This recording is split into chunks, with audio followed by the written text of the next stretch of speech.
Halo, Assalamualaikum warahmatullahi wabarakatuh. Baik, kembali lagi bersama saya. Kali ini saya akan membahas terkait sengketa dan proses penyelesaian sengketa. Di video sebelumnya saya sudah membahas terkait jenis-jenis arbitrase. Kali ini saya akan membahas terkait sengketa dan proses penyelesaian sengketa. Baik, langsung saja. Izin memperkenalkan diri. Nama saya Fajriansa. Saya mahasiswa Universitas Islam Negeri Sultan Maulana Hasanuddin Banten. Saat ini sedang menempuh pendidikan di program studi Perbankan Syariah A semester 6, Fakultas Ekonomi dan Bisnis Islam. Sebelumnya saya ucapkan banyak terima kasih kepada dosen pengampu mata kuliah Arbitrase Syariah, Bapak Dr. Haji Saiful Bahri SAG MM. Beliau merupakan salah satu dosen arbitrase syariah yang sudah memberikan banyak pengetahuan kepada mahasiswa dan mahasiswi terkait arbitrase, tentunya arbitrase syariah. Baik, langsung saja ke pembahasan pertama. Apa itu sengketa? Sebelumnya mungkin teman-teman yang melihat channel ini tentu bertanya-tanya, sengketa itu apa gitu. Sengketa ini apa sih gitu. Nah, baik, sengketa dalam bahasa Indonesia itu berarti pertentangan atau konflik. Nah, konflik berarti adanya posisi ataupun pertentangan antara orang-orang atau kelompok atau organisasi-organisasi terhadap suatu objek permasalahan. Nah, jadi sengketa di sini adalah suatu pertentangan yang terjadi baik itu antar orang-orang, antar kelompok maupun antar organisasi. Sengketa sendiri adalah pertentangan atau konflik antara dua belah pihak atau kelompok yang pemicu antara lain perbedaan tentang suatu kepentingan atau hak milik. Artinya, ada suatu kepentingan khusus terjadinya sebuah konflik atau sengketa. Seperti itu, teman-teman. Nah, dalam sengketa itu dikelompokkan menjadi dua. Ada sengketa sosial dan ada sengketa hukum. Apa itu sengketa sosial? Nah, sengketa sosial di sini adalah sengketa yang biasanya berhubungan dengan tradisi, etika, tata krama, dan sosial yang berkembang dalam ruang lingkup suatu masyarakat tertentu.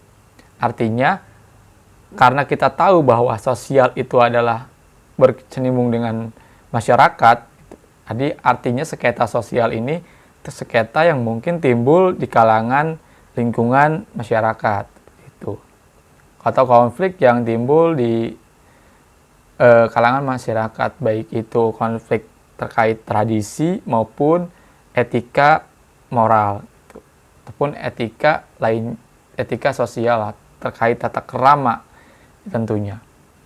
Terus yang kedua ada sengketa hukum. Nah, sengketa hukum di sini bahwasannya adalah sebuah sengketa yang menimbulkan akibat hukum dikarenakan adanya pelanggaran terhadap aturan-aturan yang positif atau aturan hukum yang dilanggar karena dianggap bertentangan dengan hak atau kewajiban seseorang. Nah, artinya ketika memang sengketa itu bersifat hukum, artinya sengketa yang memang sudah diatur berdasarkan hukum dan tidak boleh dilanggar. Nah, itu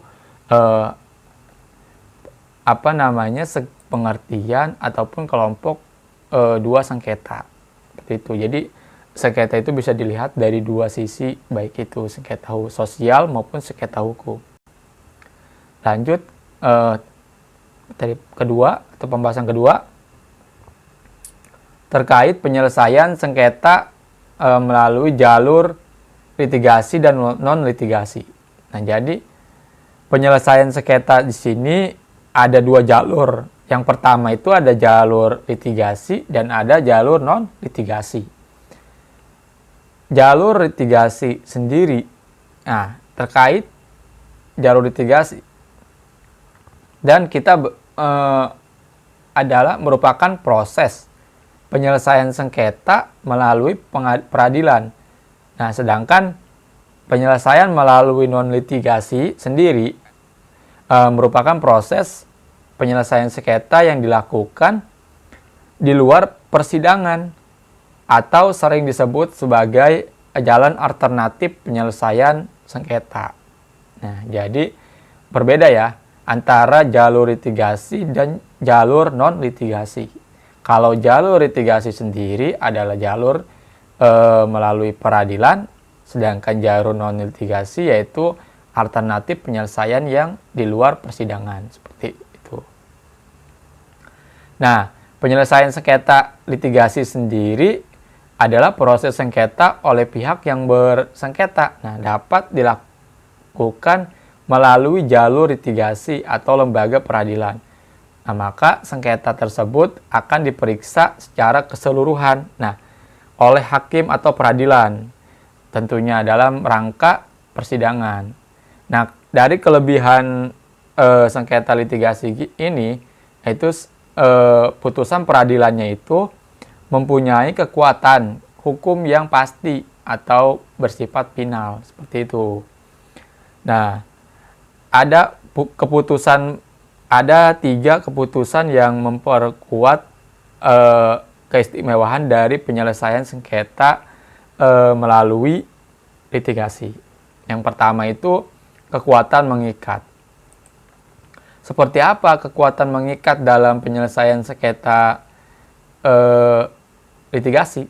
Itu kekuatan mengikat di sini adalah kekuatan yang atau keistimewaan yang dimiliki. Artinya mengikat di sini itu mengikat keputusan hakim bersifat positif atau mutlak, seperti itu. Jadi nantinya ketika hakim sudah memutuskan atau peradilan sudah memutuskan, keputusan itu bersifat mengikat atau positif. Nah, hakim tidak boleh memutuskan lagi yang pernah diputuskan sebelumnya. Jadi hakim sudah memutuskan keputusan A misalkan, dan itu tidak boleh hakim memutuskannya lagi mengenai perkara yang sama, seperti itu. Lanjut ke kedua, yaitu ada kekuatan pembuktian. Kekuatan pembuktian dalam penyelesaian litigasi di sini adalah memiliki arti keputusan hakim itu diperoleh kepastian tentang sesuatu terkandung dalam keputusan itu. Nah, jadi hakim ini dibentuk, keputusan hakim ini berdasarkan tertulis mau berdasarkan akta otentik. Nah, jadi kekuatannya itu dapat dibuktikan. Artinya kekuatan keputusan hakim di peradilan itu baik dapat dibuktikan berupa bentukan tertulis maupun akte otentik, seperti itu. Jadi yang ketiga itu ada kekuasaan eksekutorial ya. Eksekutorial ini keputusan yang bersifat tegas, hak berdasarkan hukumnya. Nah, jadi dapat direalisasikan. Artinya hakim ini mempunyai kekuatan eksekutorial dalam penyelesaian sengketa litigasi gitu. Dan putusan hakim itu secara paksa dapat dibuktikan dengan alat-alat negara. Seperti contohnya mungkin ketuk kan palu itu. Nah, lanjut ke penyelesaian sengketa melalui non-litigasi. Penyelesaian sengketa dengan jalur litigasi merupakan satu-satunya cara dalam menyelesaikan sengketa yang dapat ditempuh oleh para pihak yang bersengketa. Selain litigasi, tentunya terdapat penyelesaian sengketa di luar peradilan atau sebut dengan non-litigasi, yaitu penyelesaian sengketa melalui negosiasi atau musyawarah, mediasi, dan arbitrasi dan konsoliasi. Nah, bentuk penyelesaian dari sengketa yang sangat akrab diaktualisasikan dalam kehidupan masyarakat sehari-hari. Jadi, sengketa non-litigasi ini sering diaktualisasikan sebagai sengketa yang digunakan oleh masyarakat dalam kehidupan sehari-hari, seperti itu.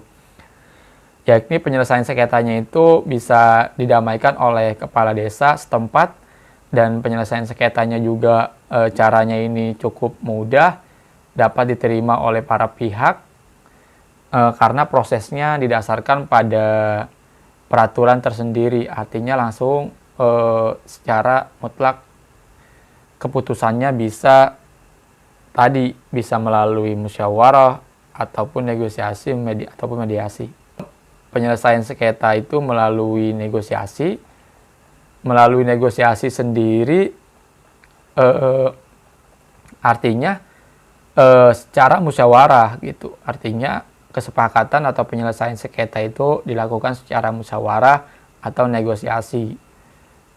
Nah, negosiasi di sini sifatnya itu negosiasi antara pihak-pihak yang bersengketa dan hasilnya itu dapat diterima oleh satu sama lain.